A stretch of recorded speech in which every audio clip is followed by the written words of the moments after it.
আল্লাহ বলতেছেন ইয়া আইয়ুহাল্লাযীনা আমানু রুকউ ওয়াসজুদু ওয়া'বুদু রাব্বাকুম ওয়াফআলুল খায়রা লা'আল্লাকুম তুফলিহুন।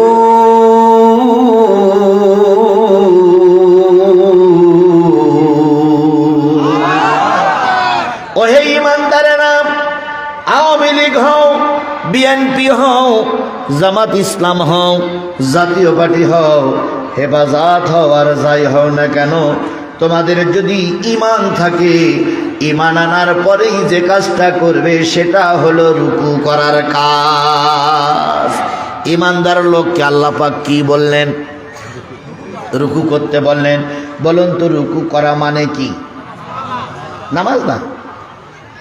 রুকু করার মানে হলো মাথাটা নিচু করা, মাথাটা স্যারেন্ডার করা।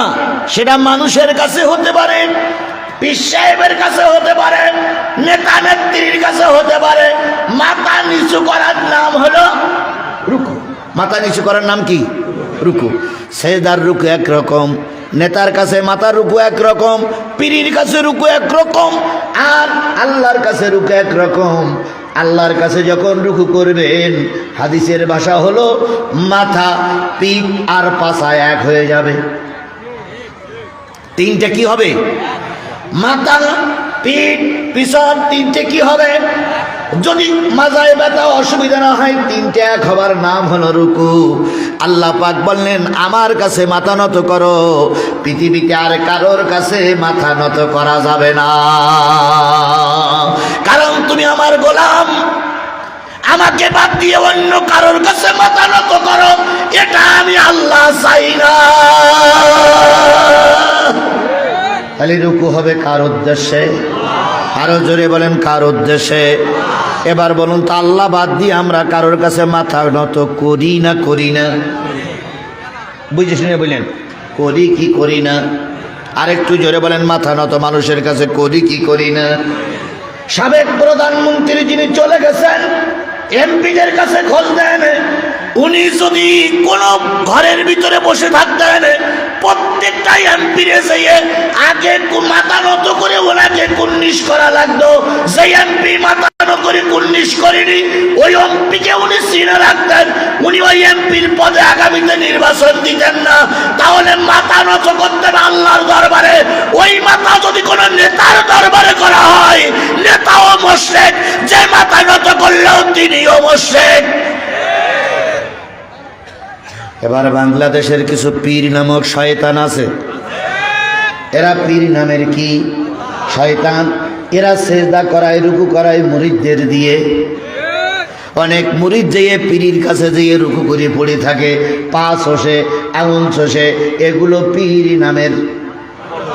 আরো জোরে বলেন পীর নামের শয়তান।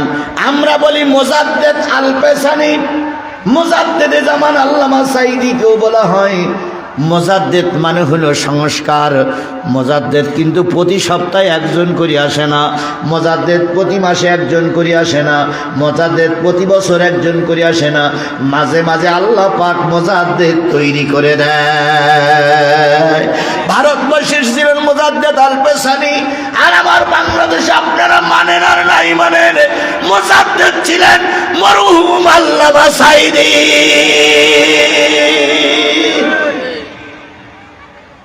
আল্লামা সাঈদীর চাইতে বড় আলেম আমার সমাজে আছে না নাই? আছে। আল্লামা সাঈদীর চাইতে বড় বক্তা নাই, কিন্তু আল্লামা সাঈদীর চাইতে বড় আলেম আছে।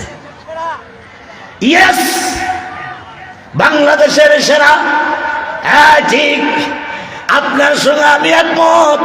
আলেম এক জিনিস আর বক্তা এক জিনিস। মিজানুর রহমান আজহারীর গতকালকের মাহফিলে শুনলাম 15 থেকে 20 লক্ষ মানুষ হয়েছে। কোন জায়গায় বলেন তো? কালকে মাহফিল হয়ে গেছে যশোরে। যশোরের 15 লক্ষ থেকে 20 লক্ষ মানুষ হয়েছে। মিজানুর রহমানের মাহফিলে 15 থেকে 20 লক্ষ লোক হলে আমরা সাধুবাদ জানাই। কিন্তু এরকম আজহারী যদি 20টা নতুন করে তৈরি হয়, আল্লামা সাঈদীর ধারে কাছেও যেতে পারবে না। পারবে? আল্লামা সাঈদী, সাঈদীর কোনো বিকল্প এখন আর বাংলাদেশে কেউ নেই। অতীতে আসেনি, ভবিষ্যতে আসবে কিনা কে জানে। ভবিষ্যতের কথা আমরা বলতে পারি না। এবার আপনি বলতে পারেন, হুজুর আল্লামা সাঈদীকে এত হাইলাইট করতেছেন কেন? এক সময় জাতীয় সংসদে আল্লামা সাঈদীরা ছিলেন তিনজন। কয়জন? তিনজন জামাতের প্রার্থী, জামাতের এমপি ছিলেন। এমত অবস্থায় আল্লামা সাঈদী লক্ষ্য করলেন অন্তরের চক্ষু দিয়ে, যত এমপি জাতীয় সংসদে ঢোকে সব এমপিরা মাথা নিচু করেই ঢোকে, কুন্নিশ করেই ঢুকতে হয়। আল্লামা সাঈদী একমাত্র সংস্কারক, তিনি চিন্তা করলেন নিশ্চয়ই এটা শিরক, আর আল্লাহ পাক সব গুনাহ মাফ করবে, মুশরিকের গুনাহ মাফ। আল্লামা সাঈদী এটা সংস্কার করার জন্য উদ্যোগ নিলেন, কিন্তু লোক কয়জন? ভালো কাজে লাগুন, লোক বেশি লাগবে না, একা হলেও আল্লাহ পাক বিজয় দিয়ে দিতে পারে।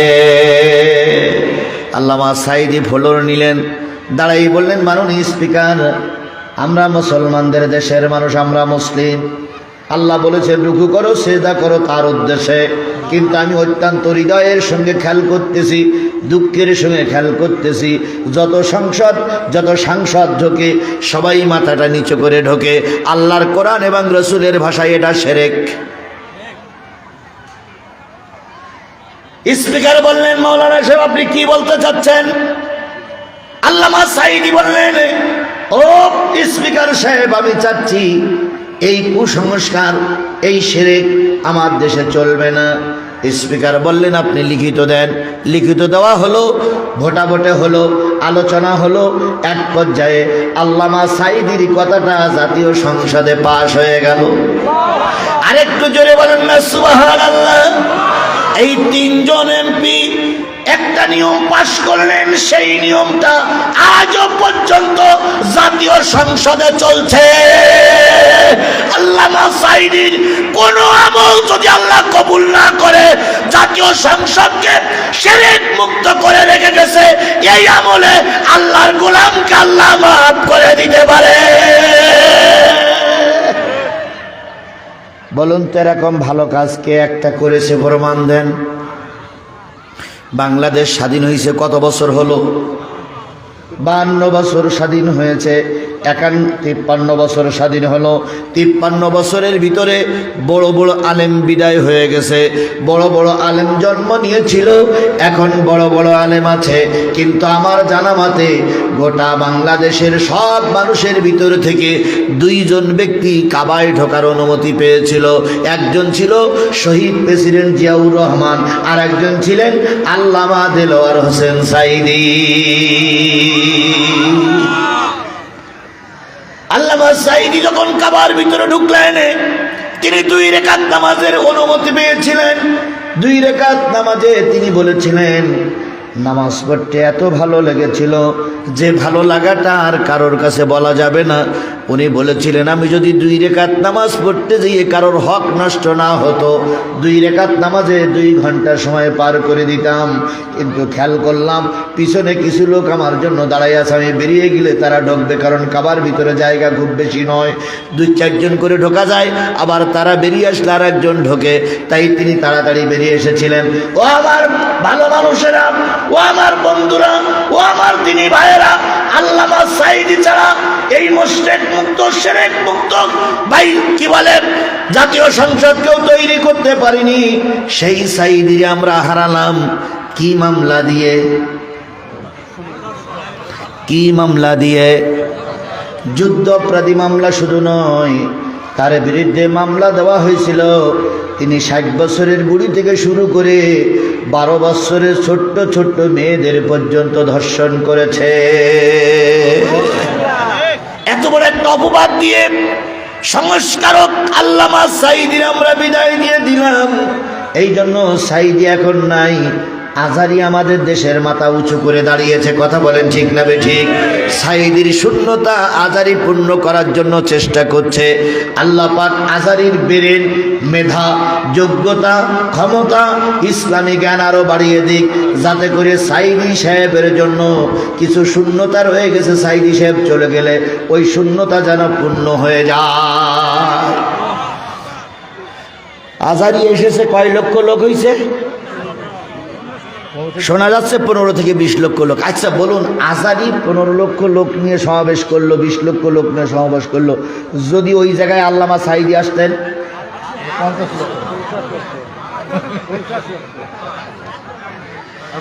আপনাদের এই এলাকায় যদি মরহুম শহীদ আল্লামা সাইদি আসে, এই কালাইয়ের মাঠে আলু খাত দিলেও হবে না, গোটা জয়পুরহাট ওনার জন্য সমাবেশের স্থল করা লাগবে, কথা বলে ঠিক না ঠিক? এই জন্য সাইদি বারবার জন্ম নেয় না, মাঝে মাঝে জন্ম নেয়। এবার আর একজন সংস্কারক ছিলেন, তিনি হলেন মোজাদ্দেদ আল পেসানি রহমাতুল্লাহ আলাই। ওনার বাড়ি ছিল কোথায়? এই শেখ হাসিনার মতন ওনারও ভাব ছিল। শেখ হাসিনা আর কিছুদিন থাকলে মনে হয় আল্লাহ হয়ে যেত। নাউজুবিল্লাহ বলা সহজ, কিন্তু হিসেব করে দেখেছেন, এই শেখ হাসিনা যদি আর 2-3 বছর থাকতো, তাহলে নিজেকে আল্লাহ বলে দাবি করে বসতো, তার কিছু প্রমাণ পাওয়া কি ছিল ভাই? নমরুদ যখন আল্লাহ হতে চাইছিল, তখন হামান বলেছিল যে এত তাড়াতাড়ি আল্লাহ হয়ে গেলে আপনি টিকতে পারবেন না, আপনাকে 4টে কাজ আগে করতে হবে, তারপর আল্লাহ হইতে হবে। তো ফেরাউন বলল, সে 4টে কাজ কি? প্রথম আপনাকে ধর্মীয় শিক্ষা বন্ধ করে দিতে হবে। একটু মিলাই নেন, দেখেন অন্য যে আল্লাহ হতে চাইছিল তার জায়গাটা কোন জায়গায় গেছিল। প্রথম কি শিক্ষা বন্ধ করতে হবে? ধর্মীয় শিক্ষা বন্ধ করে। ফেরাউন বলতেছে আমি আল্লাহ হব, ধর্মীয় শিক্ষার সঙ্গে কি সম্পর্ক? হামান বলতেছে এই জন্য তো বুদ্ধিজীবী প্রয়োজন হয়। আপনি এখন আল্লাহ হবেন আর সমাজে চলতেছে ধর্মীয় শিক্ষা, যারা ধর্মীয় শিক্ষায় শিক্ষিত তারা আপনাকে আল্লাহ বলে মানবে না। এই জন্য আগে ধর্মীয় শিক্ষা বন্ধ করে জাতির আগে মূর্খ বানান। আমাদের ধর্মীয় শিক্ষা কি বন্ধ হওয়ার উপক্রম হয়নি? জোরে বলেন হয়নি? মাদ্রাসার প্রিন্সিপাল, মাদ্রাসার হুজুররা বসে আছে, হুজুরদের মাথার পরে ছিল। সুতরাং ধর্মীয় শিক্ষা বন্ধ করে দেন। ফেরাউন বলল দিলাম। 2 নম্বর কি? কয় 2 নম্বর 40 বছর অপেক্ষা করতে হবে। এরা 1 বছর বাড়াই দিয়েছিল।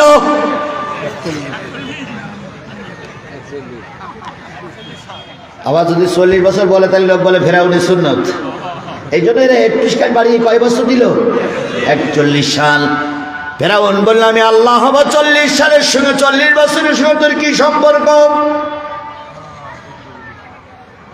হামান বলল আজকের থেকে ধর্মীয় শিক্ষা বন্ধ করে দেন। 40 বছর পরে যে শিশুগুলো বড় হবে, এরা 40 বছরের বয়সে যে আর কোনো ধর্মীয় শিক্ষা এদের ভিতরে থাকবে না। আর এখন যারা ধর্মীয় চালুক ধর্ম আছে তাদের ভিতরে ওরা 40 বছর পরে বুড়ো হয়ে যাবে। ওদেরকে যখন যা বলবেন তাই শুনবে। কিন্তু এই যুবকরা যদি ধর্মীয় শিক্ষা চালু রাখে, আপনার কথা এরা মেনে নেবে না। এই জন্য ফেরাউনের কাছে বলা হয়েছিল 40 সাল, আর আমাদের এই নব্য ফেরাউনরা বলেছিল 41। তাহলে এই 5-6 বছর 5-6 বছর কি 10 বছর কি 15 বছর পরে 1 বছর ফেপিয়েছে। ওরা বলতেন না 41। 3 নম্বর, প্রতিটা বাড়িতে বাড়িতে প্রতিটা ঘরে ঘরে আপনার মূর্তি স্থাপন করা লাগবে। ফেরাউন বলল হামান এর ভিতরে ফায়দা কি? ভাই ফায়দা হলো যে বাচ্চাটা মার পেটের থেকে আসবে, এসে দেখবে যে ওই ঘরের ভিতরে আপনি আছেন। ওই বাচ্চাটা যখন স্কুলে যাবে, স্কুলে যেই দেখবে মাস্টারের মাথার পরে আপনি আছেন। ওই বাচ্চাটা যখন রাস্তায় ঘুরবে তখন দেখবে 3 রাস্তার মুখে আপনি আছেন। ওই বাচ্চাটা যখন বাথরুমে যাবে, ওদিক থেকে কাজ সারবে আর দেখবে নেতা সামনে বসে আছে। তাহলে ওর মনে বদ্ধমূল হবে যে খাওয়ার ঘরে যিনি, শোয়ার ঘরে যিনি, মার ঘরে যিনি, বাবার ঘরে যিনি, রান্নাঘরে যিনি, পায়খানার ঘরে যিনি, তিন রাস্তার মুখী যিনি, পদ্মা সেতুর মুখী যিনি, যমুনা সেতুর মাঝখানে যিনি, ইনি হলো আমার রব।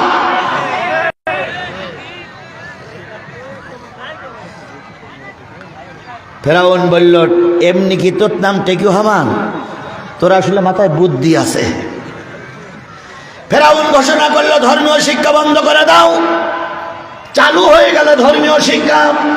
এই ফেরাউনের বাচ্চারাও অষ্টম শ্রেণী পর্যন্ত কোন ধর্মীয় শিক্ষা আমার দেশে চালু ছিল না। অষ্টম শ্রেণীর পরে যদি কেউ ধর্মীয় শিক্ষা নিতে চায়, সেটা ওদের জন্য ঐচ্ছিক সাবজেক্ট, কম্পালসারি সাবজেক্ট নয়। কথা বলেন, কথা বলেন। ঐচ্ছিক সাবজেক্ট, তার মানে তুমি নিলেও নিতে পারো, না নিলেও না নিতে পারো। এই ফেরাউনের বাচ্চারা চালু করেছিল, হিন্দু মুসলমানকে বিয়ে করবে, মুসলমান হিন্দুকে বিয়ে করবে, শুধু রেজিস্ট্রি করবে, কলেমা পড়ে মুসলমানও হওয়া লাগবে না, ওই দলেও ঢোকা লাগবে না। এই সরকারে চালু করেছিল। এই জন্য তো ওনার পুত্রবধূ ছিল খ্রিস্টান। কে ওনার একমাত্র ছেলের বিয়ে দিয়েছিল কাদের মেয়ে? এই এসব কথা কি সব কিছু ভুলে গেছেন? এই 6 মাস যায়নি তাই ভুলে গেছেন, আর 2 বছর পরে তো আপনারা কিছুই মনে রাখতে পারবেন না। এখন কিছু লোক যখন এই কথাগুলো হয়, দেখেন কিছু লোকের মুখ টুক কালো হয়ে হনুমানের মতন মনে হচ্ছে যেন ওনাদের কলিজা আমি ছিঁড়ে এসতেছি। তারপরে কিছু কিছু লোক কয় কি, কিছু কিছু লোক বলে ওনারা তো চলেই গেছে, এখন আর ও আলোচনা করি লাভ কি? এরম কথা বলা লোক আমার সমাজে আছে না? এই জোরে বলেন, আছে না? এবার আমি আপনার কাছে প্রশ্ন করি, ফেরাউন তো অনেক বছর আগে মারা গেছে, এই মাহফিলে ফেরাউনের আলোচনা করে লাভ কি? নমরুদ তো বহুত বছর আগে চলে গেছে, প্রতিটা মাহফিলে নমরুদের আলোচনা করা হয় কেন? 1450 বছর আগে আবু জেহেল চলে গেল, প্রতিটা মাহফিলে আবু জেহেলের তিরস্কার করা হয় কেন? তাহলে ফেরাউনের আলোচনা করা যদি জায়েজ হয়, নমরুদের আলোচনা করা যদি বৈধ হয়, আবু জেহেলের কথা বলা যদি ফরজ আইন হয়ে দাঁড়ায়, এই শেখ হাসিনা নামক আবু জেহেল ফেরাউনের আলোচনা করা প্রতিটা বক্তার জন্য জরুরি, শ্রোতার জন্য শোনাও জরুরি। কারণ ফেরাউনের চাইতে বড় ফেরাউন ছিল এরা, নমরুদের চাইতে বড় নমরুদ ছিল এরা। ওই যে মামুনুল হক একটা ওয়াজ করেছে, শুনেছেন আপনারা? শুনেছেন? না শুনেন তাকে বলি, মামুনুল হক বলতেছে একটা গ্লাস নাও, গ্লাসের ভিতরে 1 গ্লাস পানি নাও, নেওয়ার পরে ফেরাউনের হাড় কঙ্কাল যেখানে আছে ওখান থেকে তুলে এনে এই গ্লাসের ভিতরে শুবইয়ে ধুয়ে মুছে আবার ওখানে নিয়ে যাও, পানি বলে ওইভাবে থাকবে। কয়েকদিন পরে নমরুদের কঙ্কালটা তুলে এনে এর ভিতরে সুবাইয়ে ধুয়ে মুছে আবার কঙ্কাল ওখানে রেখে এসো। তার কিছুদিন পরে আবু জেহেলের কঙ্কাল তুলে নিয়ে আসবা, এখানে ধুয়ে মুছে এর ভিতরে রেখে ধুয়ে আসবা। তারপরে একটা টুপিওয়ালা নেবা, আব্দুল্লাহ বিন উবাই নামক টুপিওয়ালারা নিয়ে আসবা, এই টুপিওয়ালারা এর ভিতরে শুয়োবা। শুবানোর পরে 4 নেতা শুবানোর পরে পানির কালার একটু ভালো হবে কি খারাপ হবে, যা হবে, এই কালার পানি বাংলাদেশের কোনো নারীর যদি খাওয়ানো হয়, আর ওই নারী যদি কোনো মেয়ে সন্তান ভূমিষ্ঠ করে, ওই নারীটাই হবে শেখ হাসিনা।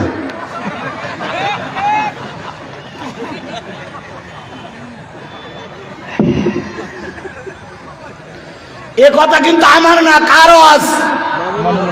যদি মনে করেন হুজুর এই ওয়াজের পরে আপনার ছেড়ে দেবো না, তাহলে আমার ধরিয়ে নয় মামুনুল্লাহকে ধরেন। নড়িয়ে চড়ি তো জিহাদি ধরতে পারো, জিহাদি নরম পাও, এই জন্য জিহাদি ধরতে পারো, কিন্তু সেই জিহাদির নরম পাইছিলে সেই দিন কিন্তু এখন আর সেই দিন নেই। কথা বলে ঠিক না ঠিক? যেদিন কোটা কালাই কোটা জয়পুরাদের মানুষ আমার বিরুদ্ধে ছিল, সেই দিন কিন্তু আমি ময়দানে কথা বলেছি। আর এখন ডাইনে বামে উপরে নিচে, ডাইনে পিছনে সামনে সব কিন্তু কোরআনওয়ালা। কথা বলে ঠিক না ঠিক? আজকে যদি কেউ আমাদের পর আক্রমণ করতে চাও, মার কোলে আর ফিরে যেতে দেওয়া হবে না।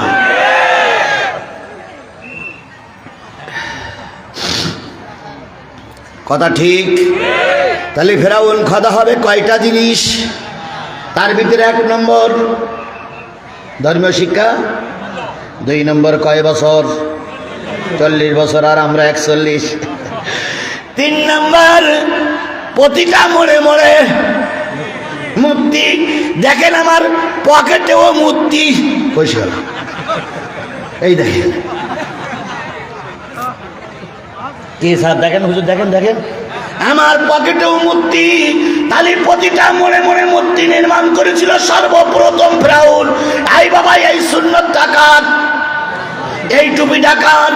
তাহলে রসুলের সুন্নত আমি পালন করার পরে আমি যদি রসুলের উম্মত হই, ফিরাউনের সুন্নত বিগত 15 বছর যারা পালন করেছে তারা কেন ফিরাউনের উম্মত হবে না?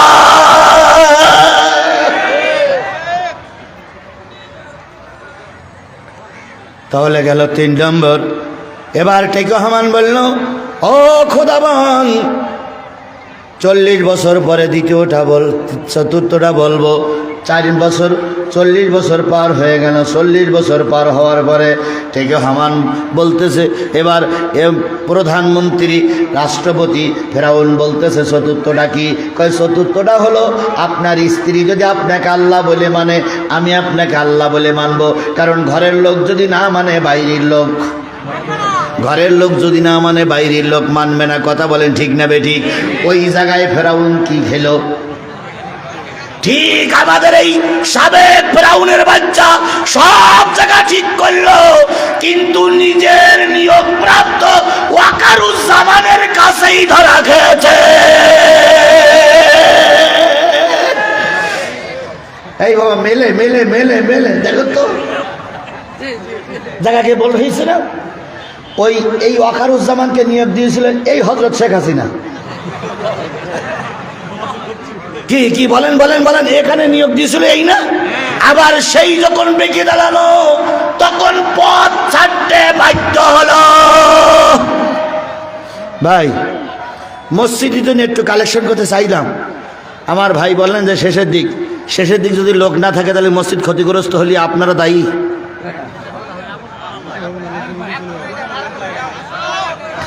ভাই রে, এই যে মসজিদ, ওই দেখেন ওই দেখেন ওই দেখেন, এখনো কেবল শুরু করিনি, তার আগে দেখেন জুতো খেতা নিয়ে হাঁটা শুরু করে।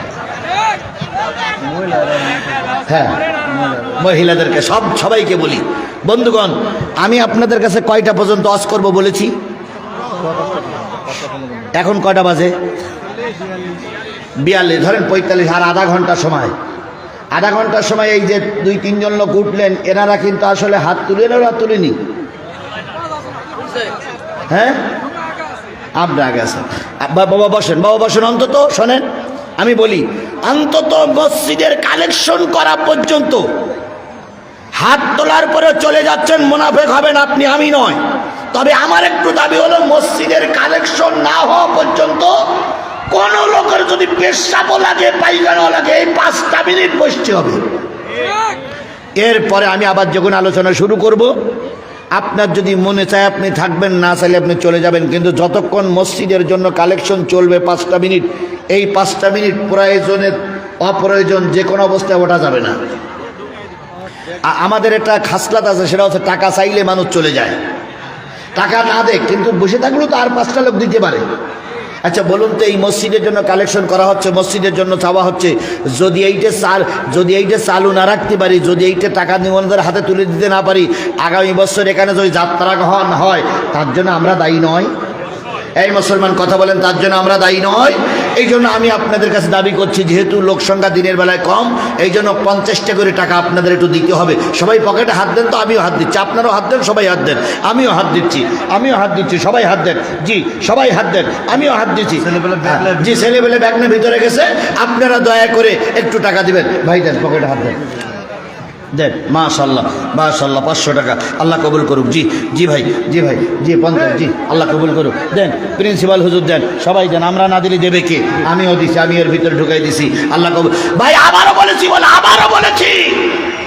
যদি আপনি এই কালেকশন চলাকালীন অবস্থায় চলে যান, বসবো আপনি মসজিদের দুশমন, বসবো আপনি কোরআনের মাহফিলের দুশমন। দয়া করে এই কালেকশনটা পর্যন্ত একটু সময় দেন, আমাকে একটু সময় দেন।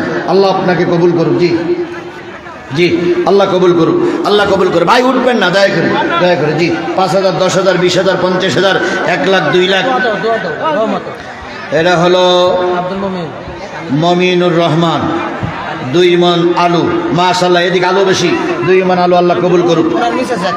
ওনার মিসেস, ওনার স্ত্রী, জি ওনার স্ত্রী 1 মণ, 1 মণ, আল্লাহ কবুল করুক, আল্লাহ কবুল করুক। ছেলেরা বসো বসো বসো, বাবারা বসো, মাশাআল্লাহ।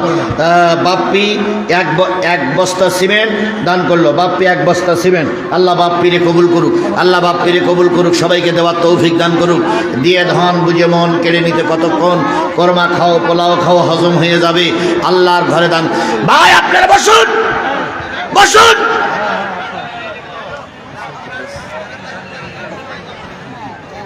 হয়েছে, আল্লাহ কবুল করুক, আল্লাহ কবুল করুক, সবাই মিলে বলুন আমিন।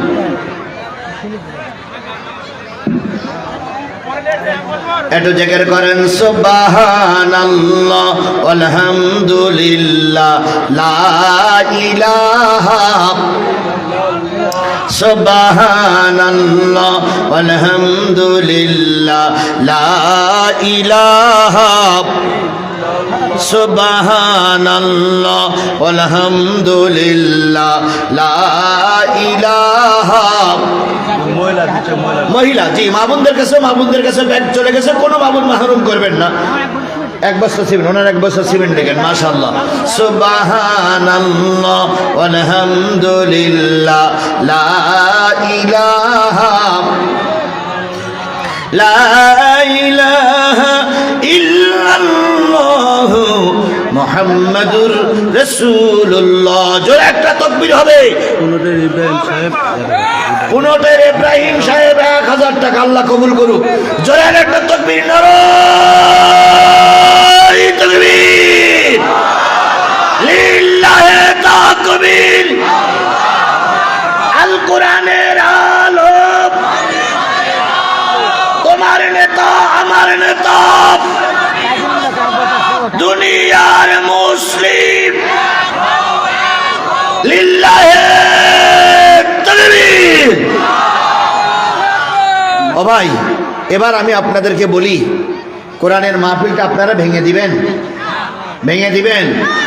আমি কোরআন কোন সূরা থেকে আলোচনা করছি, হজ, একটু খেয়াল করুন, একটু। ছেলেরা বসো, বাবারা বসো, বসো বসো। আমি আপনাদের কাছে খেয়াল দেখেন, যেই লোকগুলো চলে গেল, এই লোকগুলো কি হাত তুলিনি? এই লোকগুলো কি হাত তুলিনি? বলেন, এই লোকগুলো কি হাত তুলিনি? তাহলে তুলে যাওয়া, তোলার পরও আমি তো সময় বেঁধে দিলাম যে এতটুক সময় আপনাদের থাকতে হবে, এতটুক সময় আপনারা যদি থাকে তাহলে আমি আলোচনা শুরু করব। আচ্ছা, আপনারাই হাত তুললেন, আর কালেকশন করতে গিয়ে 10টা টাকা দিয়ে আপনি চলে গেলেন, তাহলে কোরআন কাদের জন্য নাজিল হলো? বসুন, এই ছেলেরা বসুন। আচ্ছা, এবার আমি আপনাদেরকে বলি, হ্যাঁ, মজ্জের হোসেন 5 মণ আলু, জনি 5000 টাকা। আরে এই যে লেখেন ভাই। এরপরেও আমি আপনাদেরকে বলেছি 5টায় কত পর্যন্ত আলোচনা করব? 5টায় 15, আর মাত্র 15 আর 10 25 মিনিট। এই 25 মিনিট যদি আপনি থাকতে না চান তাহলে এখনই ওঠুন তো ভাই, আপনার বিদায় দামি যে কটা লোক থাকে সেই কটা লোক নামাজ করি। আর কেউ উঠবেন? এদিক থেকে উঠবেন, উঠবেন, এদিক থেকে উঠবেন, এদিক থেকে উঠবেন। নেই, একজন ভাই চলে যাচ্ছে, দেখি উনি কতদূর যায়। ভাই বসেন, 15 মিনিট বসেন তো, আপনি চলে গেলে আপনার দেখা থেকে আরো 5টা লোক চলে যাবে। এবার আসুন, মুজাদ্দিদ আল-পেসানির জামানায় আর একজন মুসলমান বাদশা ছিল, নাম তার আকবর, সম্রাট আকবর। কি নাম বললাম? আরো জোরে বলেন, কি নাম বললাম? সম্রাট আকবর। গোটা ভারতের সম্রাট আকবর নতুন একটা ধর্ম প্রচার করলেন, আকবরে এলাহি, দ্বীনে এলাহি। তিনি কলেমা প্রচার করতেন, লা ইলাহা ইল্লাল্লাহ, আকবর খলিফাতুল্লাহ, মুহাম্মদ রাসূলুল্লাহ বাদ দিয়ে আকবর খলিফাতুল্লাহ। শুধু তাই নয়, তিনি গরু জবাই করা ভারতবর্ষে বন্ধ করে দিয়েছিলেন। তিনি যে এলাকায় ছিলেন, দেখেন তো ভাই কি লিখতেছে, দেখেন, এটা আমার কাছে দেন। তিনি গরু জবাই করাটা বন্ধ করে দিয়েছিলেন। জি, আব্দুল হাকিম ভাই কালাই 1 বস্তা সিমেন্ট, এই যে নম্বর দিয়ে দিয়েছে। তিনি গরু জবাই পর্যন্ত বন্ধ করে দিয়েছিলেন। এক পর্যায়ে জাতিরে বলল, তোমরা যদি আমাকে মেনে নাও তাহলে আমাকে তাজিমি সেজদা করা লাগবে। জাতি সেজদা করতে লাগলো। সমস্ত আলেম ওলামারাও কিছু আলেম ওলামারাও মেনে নিল। একজন মাত্র মেনে নেয়নি, তিনি হচ্ছেন মুজাদ্দেদ আল পেসানি রহমাতুল্লাহ আলাইহি। মুজাদ্দেদ যুগে যুগে একজন তৈরি হয়, 2 জন তৈরি হয়, সব জায়গায় মুজাদ্দেদ তৈরি হয় না। বাংলাদেশে যখন এই ফ্যাসিস্ট সরকারেরা তাদের নিয়ম চালু করে দিয়েছিল, প্রায় অনেক হুজুররা মেনে নিয়েছিল না ভাই? কিন্তু মেনে নেয়নি একজন, তিনি হলেন বিশ্ব নন্দিত আলেমে দ্বীন আল্লামা দেলোয়ার হোসেন সাইদি। শেষ পর্যন্ত হুজুরকে মারার নির্দেশ করা হলো। হুজুরকে এবার আকবর সাহেব দাওয়াত করলেন। আলেমেরা যেই ফতোয়া দিল, হুজুর জীবন বাঁচাইনে ফরজ। জীবন বাঁচাইনে কি? আমি যখন বিগত 15 বছর ওয়াজ করেছি, তখন অনেক হুজুররাই আমাকেই বলতেন যে জিহাদি অত বাড়াবাড়ি করো না, আগে নিজে বেঁচে থাকো, তারপরে হবে। সে হুজুর এই জয়পুরহাটেও আছে। আবার বাঘের মুখে মোকাবেলা করার জন্য যারা আমার সাপোর্ট ছিল, তারাও মঞ্চে আছে। আজকে 2টা ছেলে আছে, একটা হচ্ছে আব্দুর রহিম, আর একটা ছেলে আছে কই সে বাইরে আছে। এই 2টা ছেলে ওই কি বলে কোন জায়গায় ধারকির মাহফিলের দিন যখন আমরা সরিষা খাদ দিয়ে চলে যাই, তখন এই আব্দুর রহিম ছিল আর একটা ছেলে ছিল। মোট 8টা না 6টা ছেলে ছিল। তার ভিতরে এখানে 2 যে ওই একজন ভাই ওই যে হাত উঁচু করেছে, এইভাবে করে কয়েকটা লোক ছিল, আর বাকি সব লোক পালাই গেছিল। এই হুজুরদেরও বক্তব্য ছিল এত রিস্ক নেবার দরকার নেই। কিন্তু সেদিন যদি আমরা রিস্ক না নিতাম, হয়তো একটা মামলা হয়েছিল, হয়তো সে মামলার আমি আসামি, কিন্তু ওই দিন যদি রিস্ক না নিতাম, বাতিলেরা আরো মাথা উঁচু করে দাঁড়াতো। কথা বলেন, কারণ না কারণ রিস্ক দেওয়াই লাগবে। মুজাদ্দেদ আল পেসানি রহমাতুল্লাহ আলাইহির কাছে প্রস্তাব গেল, হুজুর আপনি মেনে নিন, দেখেন সরকার বাহাদুর আপনাকে হয়তো ধর্মমন্ত্রী বানিয়ে দেবে। এবার বাদশাহ আকবরের কাছে সেই সময়ের কিছু 5-8 হুজুররা যেয়ে বলল, আপনি দাওয়াত করেন, মুজাদ্দেদ আল পেসানি হয়তো আপনার বিরোধিতা করবে না। বাদশাহ আকবর আল পেসানি রহমাতুল্লাহ আলাইহিকে দাওয়াত করলেন। তিনি যখন দরবারে যাচ্ছিলেন, খেয়াল করলেন, দরবারে যখন যাচ্ছিলেন তখন তিনি আগের থেকে বলে দিলেন যে দরবারে সালাম প্রথাটা বন্ধ করলে আমি দরবারে যাব, মাথা নিচে করে আমি যাব না, না তিনি বললেন আমি ওনাকে সেজদা করতে পারবো না। তখন বাদশাহ বললেন আমাকে সেজদা করা লাগবে না, আপনি একটু দরবারে ঢুকলেই আমি আপনাকে সম্মান করব, ধর্মমন্ত্রী বানিয়ে দেব। মুজাদ্দেদ আল পেসানি রহমাতুল্লাহ আলাইহি দরবারে যেয়ে দেখে গেটটা এমন কায়দা করে তৈরি করা হয়েছে, যেখানে গেলে রুকু করেই যে কি হয়, মাথাটা একটু রুকু করেই যেতে হয়। মুজাদ্দেদ আল পেসানি রহমাতুল্লাহ আলাইহি ইমানের বলে বলিয়ান, তিনি চিন্তা করলেন আমি যদি এখন মাথা নিচু করে যাই তাহলে নিশ্চয়ই আমার ইমান বিক্রি হয়ে যাবে। উনি তখন মাথা না ঢুকাইয়ে আগেই পা ঢুকালেন, আগেই পা ঢুকবে কি, কিন্তু তা না ঢুকে মাথাটা এদিকে রেখে উনি পা ঢুকাইতেছে।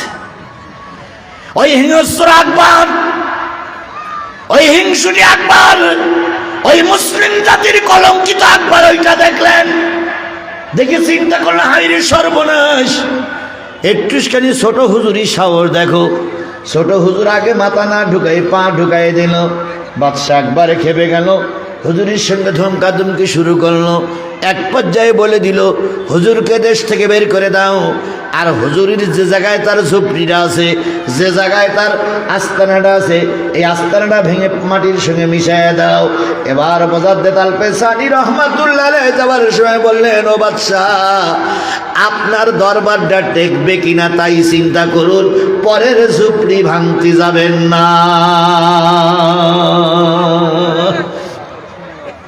আল্লামা সাঈদী আদালতে যখন রায় হলো, সাঈদী বলেছিলেন ও বিচারক, জানি আপনি কি রায় দেবেন, কিন্তু একটা জিনিস মনে রাখেন, এই আদালতের পরে কিন্তু আর একটা আদালত আছে। সেই আদালতটা কার আদালত? সেই আদালতের রায় একদিন আসবে। এবার মোজাদ্দেদ আল ফেসানি রহমাতুল্লাহ আলাইহি বাড়ি যাচ্ছেন, তিনি গেট থেকে বাহির হলেন, উত্তর গগনে বিরাট মেঘ জমে গেল। সেই মেঘের যে বাতাস, সেই বাতাসে বাদশাহ আকবরের রাজপ্রাসাদ ভেঙে খানখান হয়ে গেল। বাদশাহ আকবর পালাইতেছিলেন, পালাতে যাওয়ার পরে বড় একটা গাছ তার ঘাড়ের পরে পড়ল, সেই ঘাড়ের চাপে বাদশাহ আকবর মারা গেল। আর মোজাদ্দেদ আল ফেসানির যে ঝুপড়িতে থাকতেন, পরের দিন দেখা গেল সব ভেঙে তছনছ হয়ে গেছে। মোজাদ্দেদ আল ফেসানির ঝুপড়িটা ঠিকই বেঁচে আছে। ও আমার ভাইরা, এর নাম হলো মোজাদ্দেদ। এই জন্য আজকের আলোচনার প্রথম নম্বর হচ্ছে, রুকু করবেন কার কাছে? আরো জোরে বলেন, রুকু করবেন কার কাছে? 2 নম্বর, ওয়াসজুদু, সিজদা করবেন কার জন্য? সিজদা মানে কি? একেবারে মাথা নিচু করে দেওয়া। কার কাছে? সিজদার চাইতে বড় ইবাদত আল্লাহর কাছে আর কিচ্ছু নাই। আপনি যখন সিজদায় পড়ে বলেন সুবহানা রাব্বিয়াল আলা, আল্লাহ রসুল বলেছেন আল্লাহ তখন কোথাও থাকে না, আল্লাহ বান্দার মাথার কাছে এসে বলে, বান্দা টেলিভিশন তোরে ডাকতেছে, সিনেমা তোরে ডাকতেছে, পুতুল নাচ তোরে ডাকতেছে, বিভিন্ন অন্যায় কাজ তোরে ডাকতেছে, তুই মুয়াজ্জিনের ডাকে সাড়া দিয়ে মসজিদে এসে সালাত আদায় করে সুবহানা রাব্বিয়াল আলা বলতেছিস। বান্দারে তোর চাওয়া পাওয়া কি বল, আমি সবটুকু কবুল করে নেব। এই জন্য বান্দা আর আল্লাহর একেবারে নিকটে হওয়ার মাধ্যমটা কি? আল্লাহর বান্দার একেবারে নিকটবর্তী হওয়ার মাধ্যমটা কি? আমরা আজকের থেকে এই বিশাল কাফেলার থেকে শপথ নেব, যতদিন বেঁচে আছি সালাত মিস করব না ইনশাআল্লাহ। এবার আসেন, ওয়াসজুদু ওয়াবুদু রাব্বাকুম, রবের ইবাদত করো। বলুন তো, গোলামি শুধু কি নামাজ পড়াটা গোলামি? নামাজ পড়াটা কি শুধু ইবাদত না? পথের একটা বিষাক্ত কাঁটা সরাই দেওয়াটাও কি? একটা ছোট একটা পশু কষ্ট পাচ্ছে, ওই পশুটারে কষ্ট মুক্ত করে দেওয়াটাও কি ইবাদত? মিষ্টি হেসে সালাম দেওয়াটাও কি ইবাদত? একটা মানুষকে সম্মান করাটাও ইবাদত, একটা মানুষকে এক কাপ চা খাওয়াটা ইবাদত। শুধু সালাত ইবাদত নয়, যতগুলো ভালো কাজ করবেন সবটাই কি? আল্লাহ বলেন ওয়াবুদু রাব্বাকুম, রবের গোলামি করো। শেষ পর্যন্ত বলেন অফালুল খায়রা লাআল্লাকুম তুফলিহুন,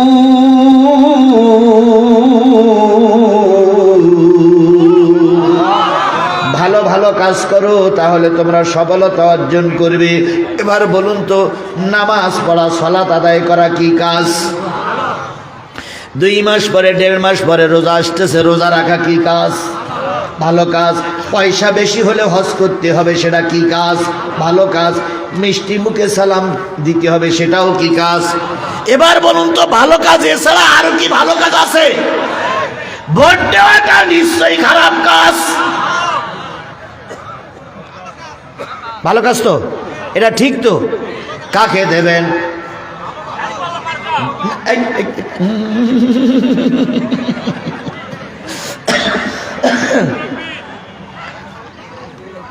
আপনি ভোটটা দিবেন ভালো লোককে। দাড়ি পাল্লা মার্কার কথা বলিনি, ভালো লোককে কথা বলেন। কাকে দেবেন? কেন দেবেন? এখানে আমি যতই চেল্লামেল্লি করি, যতই চেল্লাচল্লি করি, কোরআনের আইন চালু করো, কোরআনের আইন চালু করো, কোরআনের আইন চালু করো, দেশের সংবিধান যদি কোরআন দিয়ে না হয়, জিহাদি হাজারো চেষ্টা করলেও দেশের কোরআনের আইন চালু হবে না। এরশাদ সাহেবের আমলে, আমি বলে এরশাদের ঘোর বিরোধী, আমি জীবনেও 200 পড়ে দেখতে পারি না। যদি বলেন কেন, এই এরশাদের কারণেই শেখ হাসিনা ক্ষমতায় ছিল। এরশাদ যদি একটা পিরিয়ডে যদি এই শেখ হাসিনার বিরুদ্ধে দাঁড়াতো, শেখ হাসিনা সে পিরিয়ড তো নাই, আর কোন পিরিয়ডে ক্ষমতা আসতে পারতো না। তাহলে যে ব্যক্তির সহযোগিতায় এতদিন পর্যন্ত ক্ষমতায় ছিল, সে কি দোষী নয়? যাই হোক, এরশাদ সাহেবের আমলে উনি অনেক মাসলা মাসাইল বললেন নারীদের পর্দায় আনার জন্য, কিন্তু কোনো অবস্থায় পর্দা আনতে পারলেন না। শেষ পর্যন্ত তখন ছিল 4 বিভাগ। এই 4 বিভাগের ট্রাফিকদের বলে দিলেন যে ট্রাফিকরা তোমরা দেখবা যে নারীর বুক খোলা পেট খোলা সেই নারীর ওই বুকি অথবা পেটে একটু আলকাতরা লাগাই দেবা। কি লাগাই দেবা? আলকাতরা পর্যন্ত। এখন ওরা খেজুরের ডাল ভূত করে ওই মালসায় আলকাতরা নিয়ে দাঁড়াই থাকে, যেই 2-1 ওই পেট খালি আসে, যেই পার কোনো কথা না, শুধু একটু আলকাতরা লাগাই দেয়। এইটা টেলিভিশনে দেখানো হলো, মিডিয়ায় আসলো, পত্রিকায় লেখালেখি হলো। পরের দিন যে নারী ভাগায় বেরিয়েছে ওই নারীর কি পেট খোলার পাওয়া যাবে? জোরে বলেন পাওয়া যাবে? ওই নারী বাধ্য হয়ে ব্লাউজ লম্বা করেছে অথবা বোরকা তৈরি করেছে, কারণ বোরকা পরে না বেরোলে পেট ঢেকে না বেরোলে কি লাগানো হবে? আলকাতরা লাগানো হবে। 4 বিভাগের 4 জায়গায় আলকাতরা লাগানো হলো। গোটা দেশের মানুষ শালীনতা বজায় রাখলো, গোটা দেশের মানুষ শালীনতার পোশাক পরলো। ও ভাই, তাই যদি হয়, আমরাও যদি দেশের কোরআনের আইন চালু করতে চাই, ওই রকম হুকুম জারি ছাড়া একা একা কোরআনের আইন চালু করা যাবে না। আচ্ছা, এই উজুখানায়, মসজিদের উজুখানায় একসঙ্গে কয়জন উজু করা যায়? ট্যাপ আছে না? ট্যাপ আছে না? ট্যাপ দেখেন, ট্যাপ দেখেছেন তো? ওই ট্যাপের পানিতে কয়জন উজু করা যায়?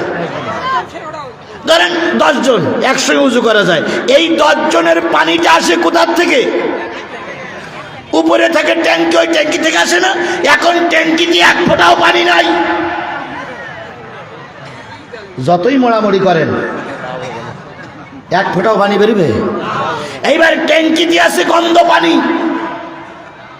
মোড়া দিলে কি পানি আসবে? ট্যাঙ্কি দিয়ে আসে ভালো পানি, মোড়া দিলে কি পানি আসবে? আমাদের বাংলাদেশের 300 ট্যাপ আছে। গোটা বাংলাদেশের 300 এমপি না, 300 ট্যাপ আছে। এই 300 ট্যাপের পানিটা আসে মূলত জাতীয় সংসদ থেকে।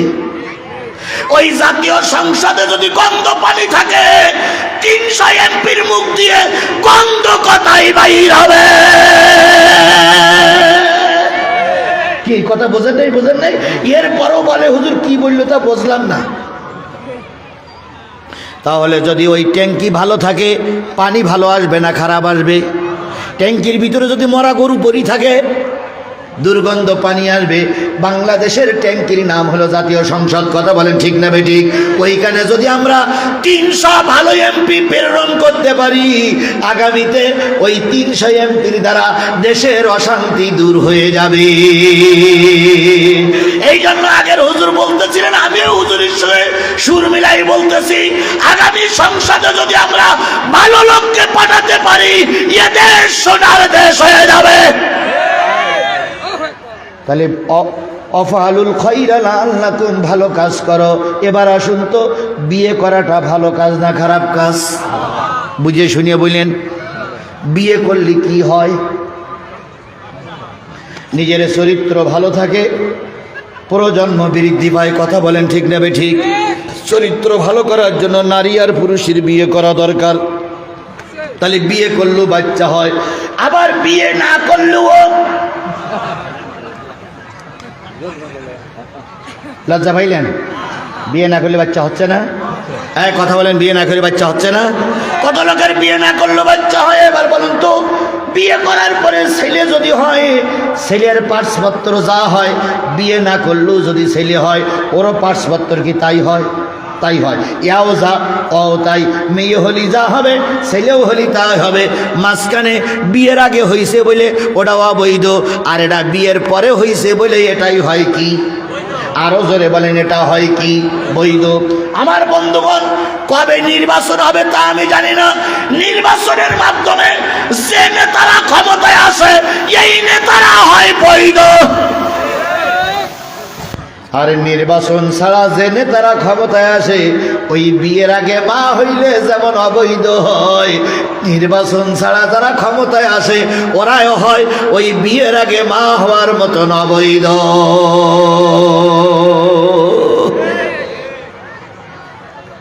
বিয়ে করতে গেলে একদিনই বিয়ে হয়? কি করা লাগে? ছেলে মেয়ের দেখা লাগে, মেয়ে ছেলের দেখা লাগে, তারপরে কর্তৃপক্ষ যাওয়া লাগে, দিনখান করা লাগে, দেনমোহর দেওয়া লাগে, মৌলবি ডাকা লাগে, তারপর উভয় পক্ষে এক জায়গায় হয়, অলিমা করা লাগে, খাওয়া দাওয়া করার পরে ছেলে আর মেয়ের পরিচয় করাই দেওয়া লাগে, পরিচয়কে দিতে আছে আজকের তুই আর আজকের তুই, তাই না? তাহলে বিয়ে করার একটা পরিবেশ লাগে, ঠিক নির্বাচন করতে গেলেও একটা পরিবেশের দরকার হয়। কথা বুঝতেছেন? আমার কথা বুঝতেছেন আপনারা? নির্বাচন করতে গেলে একটা পরিবেশ লাগে, কয় দল নির্বাচন করবে সেটা আগে লাগে, তারপরে নমিনেশন সাবমিট করা লাগে, সেখান থেকে উইড্রো করা লাগে, দিন পড়া লাগে, প্রতীক চিহ্ন বরাদ্দ করা লাগে, দিনখান হওয়া লাগে, তারপরে নির্দিষ্ট দিনই মানুষ ভোট দেয়। ভোট দেওয়ার পরে এবার স্বামী স্ত্রী বসে গোনাগুনি করে, গোনাগুনি করার পরে ঘোষণা করে ছেলে নয় তো মেয়ে, ওইটাই জাতি মেনে নেয়। কথা বলেন ঠিক না ঠিক? বিয়ের দিন খান নেই, নির্বাচনের প্রতীক চিহ্ন নেই, নির্বাচনের প্রার্থী নেই, দিনের ভোট রাতে করে কয় বহুত ভোটে পাশ করিয়া গিয়াছি, তুমি অবৈধ মায়ের অবৈধ সন্তান।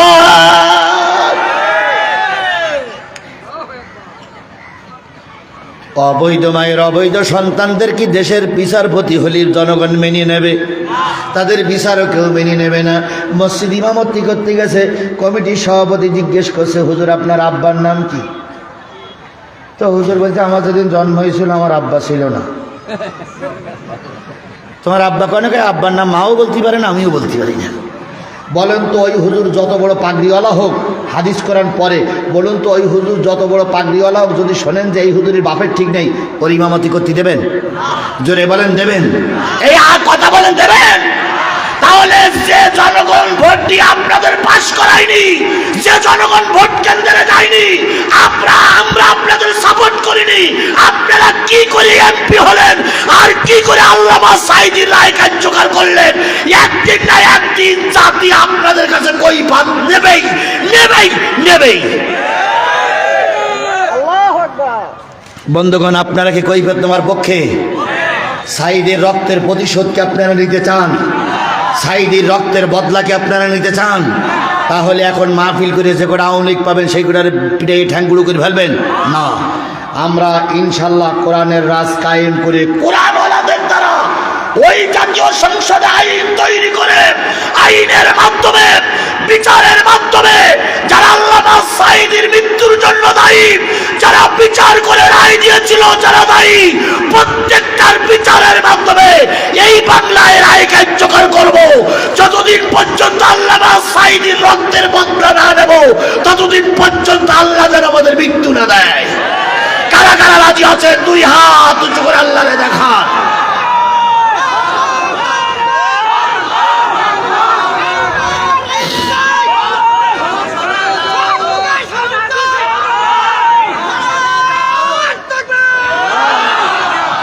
আবার ভুল বুঝেন না, এই সংস্কার আন্দোলনে বিএনপি আমাদের সাথে ছিল না? ছিল না? জামাত আমাদের সঙ্গে ছিল না? ছিল না? আমরা রাজনৈতিক অঙ্গনে একে অপরের ভাই। কথা বলেন, কথা বলেন, কথা বলেন। বিএনপিকেও যদি আপনারা নির্বাচিত করেন আমরা সাধুবাদ জানাবো, কারণ বিএনপিরও রক্ত ঝরাতে হয়েছে। কথা বলেন। জামাতের যেমন রক্ত দেওয়া লেগেছে, বিএনপির রক্ত দেওয়া লাগেনি। সুতরাং আমরা বিএনপি আমাদের শত্রু মনে করি না। তোমরা কি মনে করো জানি না, আমরা শত্রু মনে করি না। আমরা জানি বিএনপি আমাদের ভাই। কি আপনারা তাই জানেন না? বিএনপি আমাদের ভাই, কারণ আন্দোলনে আমরা সবাই মিলেমিশেই ছিলাম, এখনো মিলেমিশে থাকতে চাই। কেন্দ্রের থেকে যদি বিএনপির প্রার্থী কালাই বাজেট হয় আমরা সবাই মেনে নেব, কেন্দ্রের থেকে যদি জামাতের বাজেট হয় আমরা সবাই মেনে নেব, কেউ কারো শত্রুতা করবে না। কথা বলে ঠিক না ঠিক? আগামী কালকের মাহফিলে বিএনপি জামাতের নেতা থাকলে আমি সবাইকে সাধুবাদ জানাবো। খোদার কসম আমি বিএনপির শত্রু নই, আল্লাহর কসম আমি জামাতের দালালি করার জন্য মাহফিলে আসিনি। আমি এসেছি কার কথা বলার জন্য? আরো জোরে বলেন, কার কথা বলার জন্য? এ কোরআন কি বিএনপি আপনাদের নয়? এ কোরআন কি জাতীয় পার্টি আপনাদের নয়? এ কোরআন কি জামাত ইসলাম আপনাদের নয়? তাহলে কোরআনের কথা বললে আপনার খারাপ লাগবে কেন? আমি জানি রাতের মাহফিলে একটু সময় বেশি পাওয়া যায়, কিন্তু দিনের মাহফিলে সময় বেশি হয় না। এই জন্য আমি সিদ্ধান্ত নিয়েছি আজকের মাহফিলে আপনাদের মনোভূত হলো না, আগামীকালকের রাত্রের মাহফিল হবে ইনশাল্লাহ। আগামীকালকের রাত্রির মাহফিল আমি সবাইকে অনুরোধ করছি, এরম অনুরোধ আমি কোনো সময় করি না। আমি কালকের মাহফিলে দেখাই দিতে চাচ্ছি যে মুসলমানরা কোরআন প্রেমিক।